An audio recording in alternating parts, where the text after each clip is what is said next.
keluhnya, dilaporkan kesedihannya, daripada rintihan tangisan hati yang sudah hancur jasadnya tersebut. Kenapa? Dilaporkan kepada Rasulullah bahwasannya di dalam dasar neraka masih ada satu hati yang belum sempat dimasukkan ke dalam sorga, sementara semua umat Nabi telah masuk ke dalam sorga. Hati itu tertinggal. Kenapa? Jasadnya udah hancur.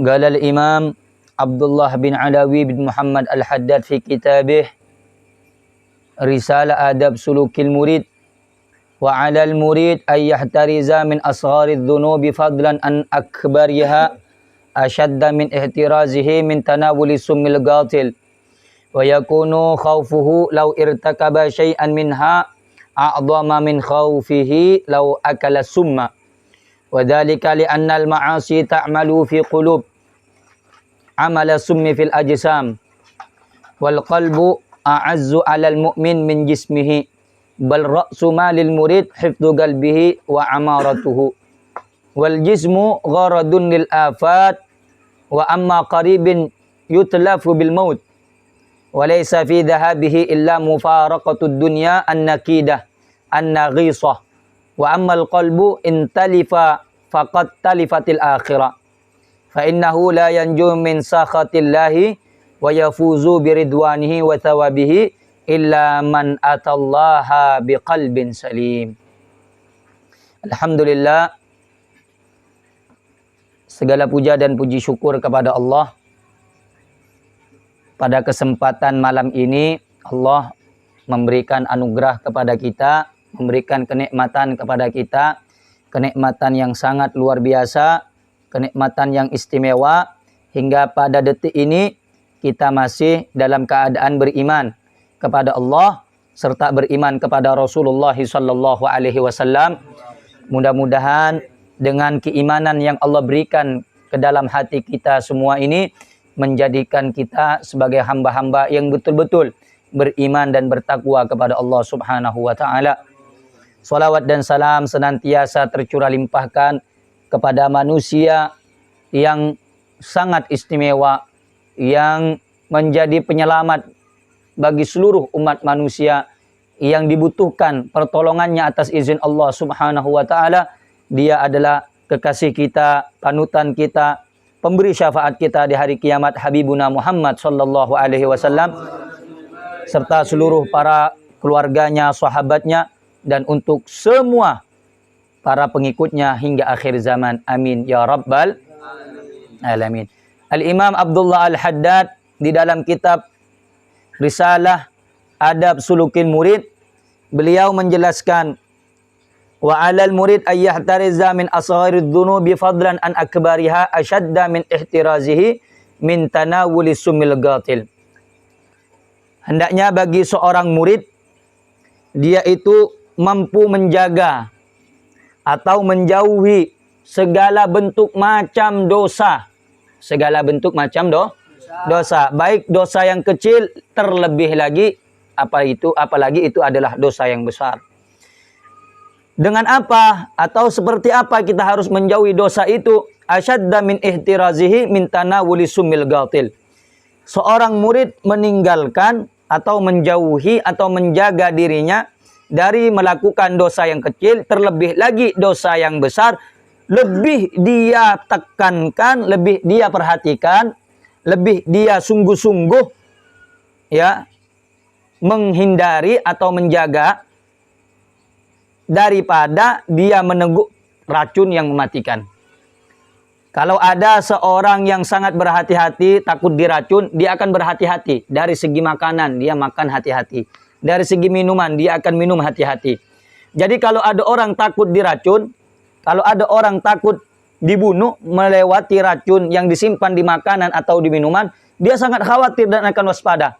Maka bagi seorang murid yang berjalan kepada Allah, harus lebih berhati-hati lagi daripada kehatiannya terhadap racun yang dapat membunuhnya. Maka itu setiap dosa yang dilakukan akan memberikan titik hitam di dalam setiap hati hamba Allah. Maka jangan sampai kita itu berpaling atau lalai terhadap istighfar kepada Allah. Karena tuba liman wajada fi safihati, beruntung sabda Rasulullah, nanti orang yang mendapati catatan amalnya, di dalam catatan itu dia termasuk hamba atau orang yang banyak istighfar kepada Allah. Kata para ulama,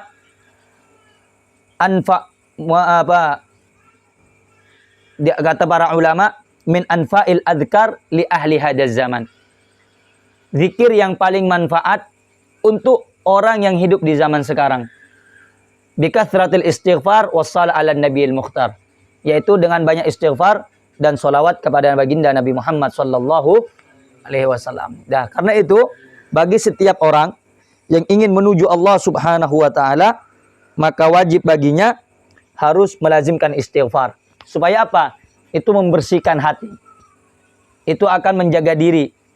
Sebagaimana kata beliau Al-Imam Abdullah Al-Haddad, kalau orang takut terhadap racun, maka kita harus lebih takut dan waspada daripada melakukan perbuatan dosa kepada Allah Subhanahu wa ta'ala.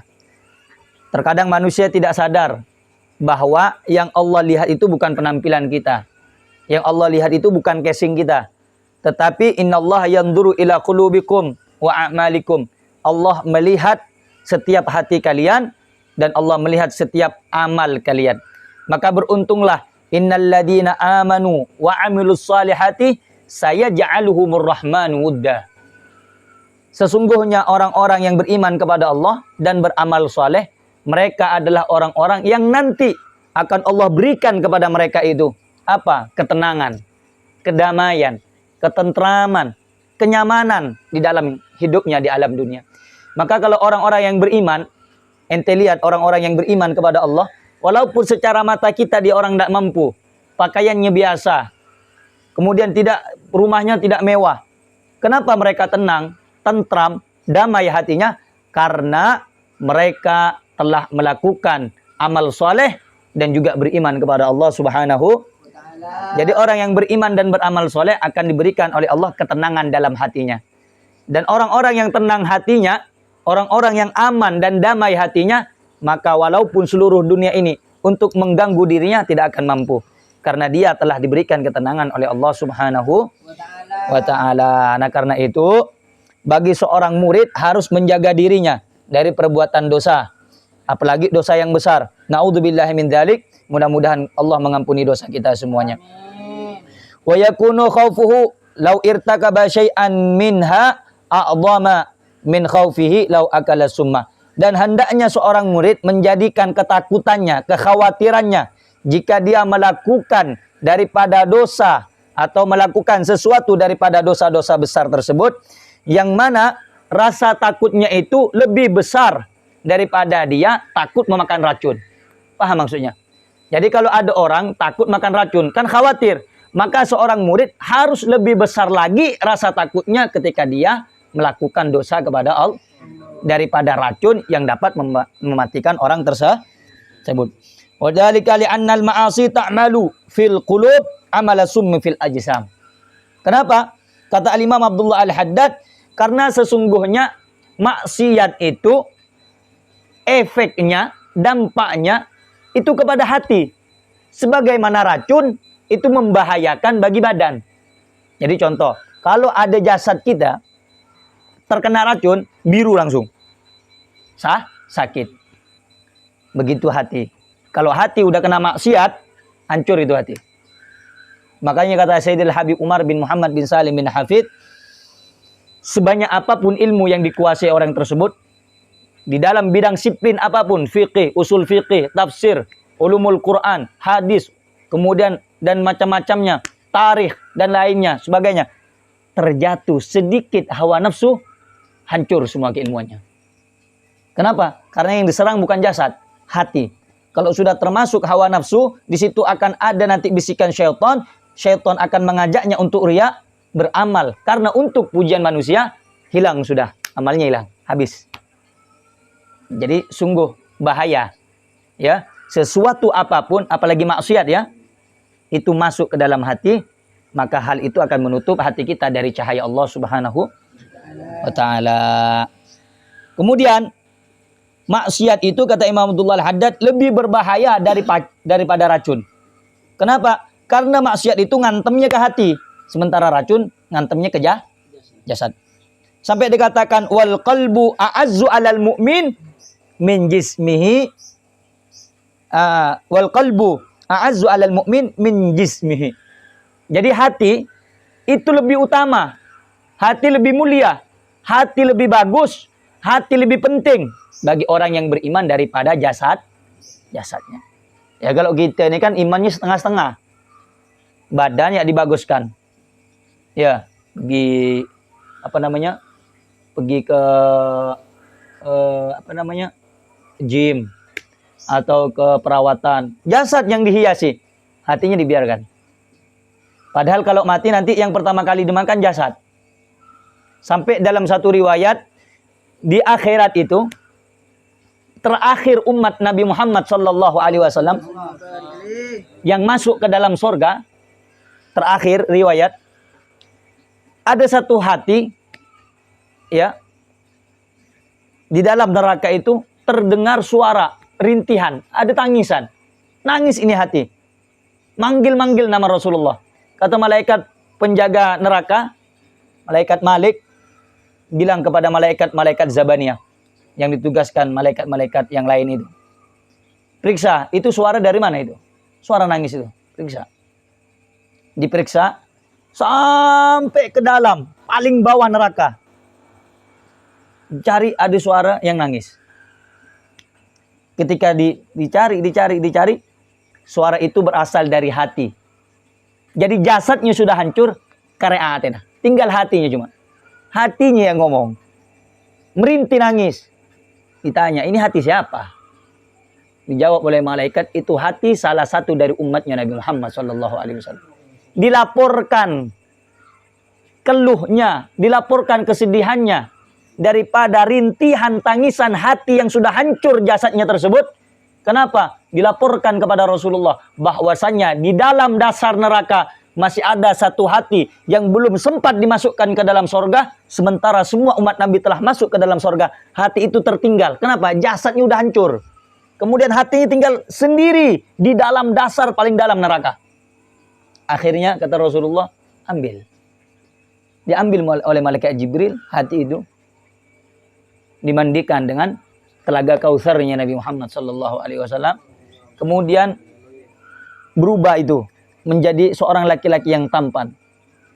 Akhirnya apa? Ini laki-laki semasa hidupnya melakukan dosa, tetapi dalam hatinya masih ada cahaya keimanan dan pengampunan, berharap yang besar kepada Allah Subhanahu wa taala. Jadi walaupun nanti kita hancur, binasa jiwa, badan kita hancur, jasad kita binasa, jangan sampai jiwa dan hati kita yang hancur terlebih dahulu. Kenapa? Karena jiwa dan hati itu adalah tempat kita mengadu kepada Allah Subhanahu wa taala. Maka itu perhatikan setiap apa yang ada di dalam kehidupan kita, jangan sampai kita jauh daripada Allah Subhanahu wa taala. Ya mughallibal qulub, tsabbit qalbi ala dinik. Wahai zat yang maha membolak-balikkan hati, tetapkan hatiku di dalam agamamu ya Allah, di dalam jalan nabimu ya Allah, sebagaimana jalan-jalan yang diikuti kaum salihin, ma'alladina an'amta alaihim minan nabiyyin wasiddiqin wasyuhada wassalihin wa hasuna ulaika rafiqah. Wa sallallahu ala sayyidina Muhammad wa ala alihi wa sahbihi wasallam. Walhamdulillahi rabbil alamin. Wassalamualaikum warahmatullahi wabarakatuh.